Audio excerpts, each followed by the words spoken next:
Monday, 7 weeks of deadly war came to a halt. Both Israel and militant groups, including Hamas in the Gaza Strip, have agreed to an open-ended ceasefire. And for the past week now, Gaza residents have been assessing the extent of the destruction and massive human losses. Well, today we're asking, how long will it take to rebuild Gaza? And what have the gains been for Hamas there? Will the blockade that's cutting off Gaza from the rest of the world ever be lifted? This report now from our correspondents in Gaza. Time for this company manager to assess the damage. No surprise, there's not much left.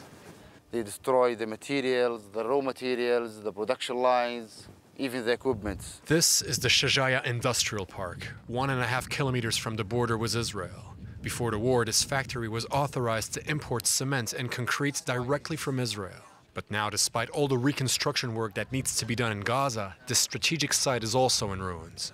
This factory used to produce materials for building issues, building houses, schools, hospitals, clinics, even roads.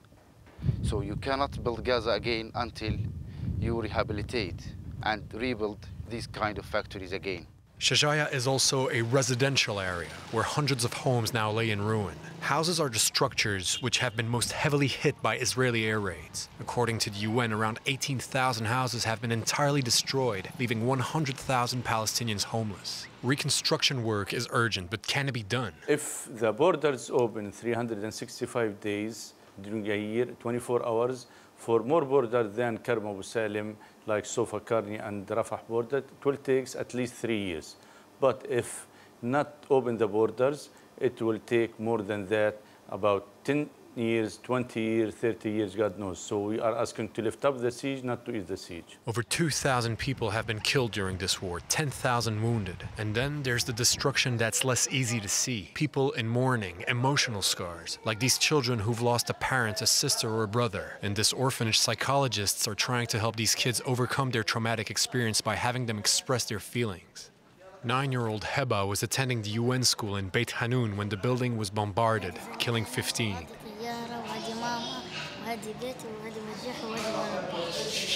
ايش شفتي؟ شفنا اخواتي استشهدوا. وين؟ في المدارس. ونحن من خلال هذه الأنشطة. With these games and activities, we're trying to lift them out of all this negativity caused by war.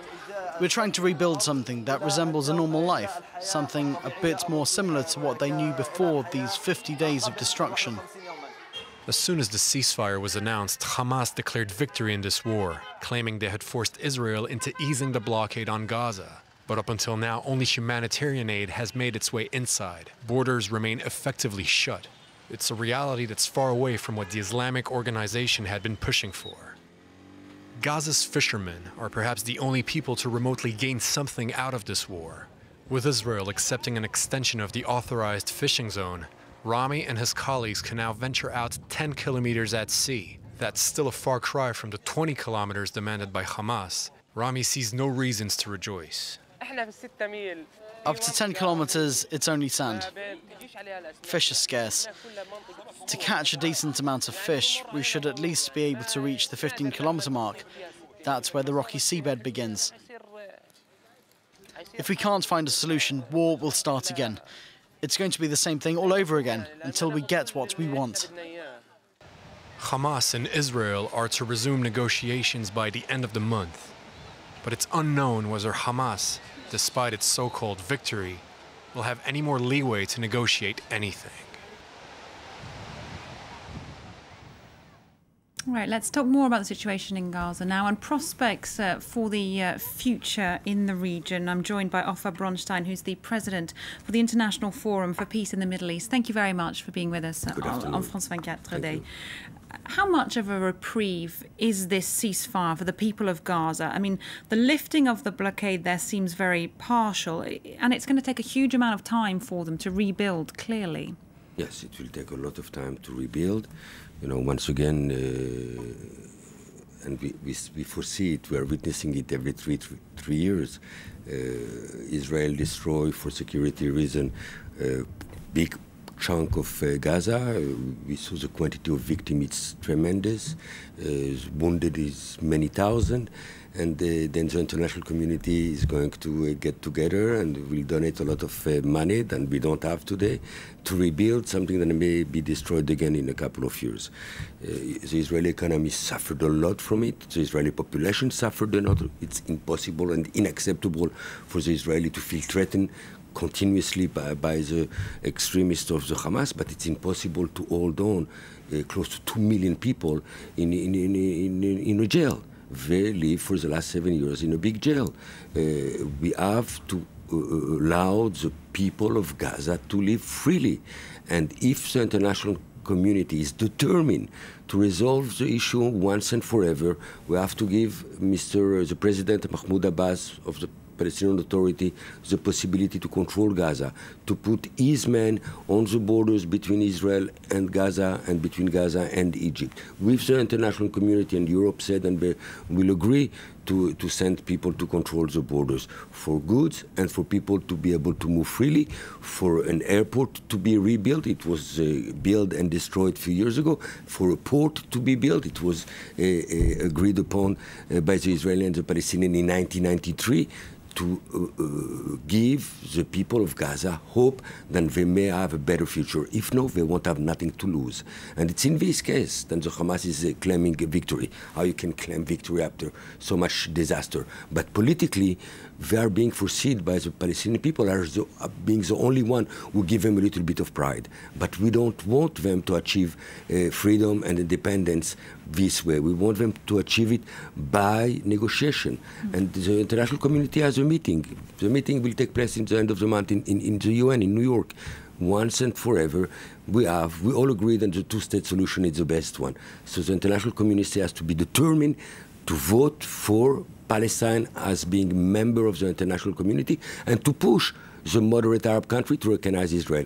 Only peace will guarantee the security of Israel and the development, the freedom and the independence of the Palestinian. Realistically, though, given this very deadly conflict we've just seen, I mean, are peace negotiations, for a more lasting peace negotiations, possible here in the two-state solution? We seem very far away from that at the moment. You're absolutely right. I think, negotiation between the Israeli and the Palestinians started in 1991 in the Madrid conference. So both sides fell in love in the negotiation, in the process. But so far we saw that every way that we negotiated, we did not achieve the goal of a two-state solution, the goal of Israel being recognized by the Arab world and live in security and prosperity, and the goal for the Palestinians to live in their independence. Knowing that, witnessing that this process failed, we have to choose another one. Again, let's recognize the Palestinian state as a member of the international community in the UN, in the end of the month, in New York. Let's push the Arab country, as it was after 93, to recognize Israel, because that will guarantee its security. And then we can negotiate the borders, the Jerusalem, the refugee. And one more, allow me one more point. I think that we have an initiative that was taken by the Arab League in 2002 that is a very relevant one. It's allowing Israel to be recognized by all the Arab and Muslim countries, and for the Palestinians to live in independence and freedom. The Israeli economy and the Palestinian economy are very badly wounded by this war. And once again, the international community is going to put money into Gaza. What for? We have to have a peaceful and strategic perspective. And it can be done only if the international community, as we're doing it in Ukraine and other parts of the world, be determined to end this conflict once and for all. But if we look at the two opposing sides here, not just the international community, hasn't this recent conflict hardened their positions, both of Hamas and of the Israeli government? Haven't they driven further apart? This conflict is feeding the extremists. They are the one who are winning out of it, because each side is showing that it's no partner on the other side. We have to encourage, to empower the moderate in both sides, not to allow the Hamas neither to have weapon, neither to control the Gaza, to allow only the Palestinian Authority, led by the President Mahmoud Abbas, who choose strategically forever that non-violence is the only way to go, and not to allow and to give the Israeli the feeling that the Arab world is not against them, that they can live in security in this region. And that can be done only if the international community, mainly Europe today, because Americans are not the best player in the region. We saw the failure of the negotiation in April. If the Europeans are determined to say enough, it's enough, we are going to impose peace on both people. Okay, I'm afraid we have to leave it there. Thank you very much. Thank you for your very time. much. That's Ofer Bronsteiner, President of the International Forum for Peace in the Middle East. Stay tuned to France 24, the very latest news coming up for you soon.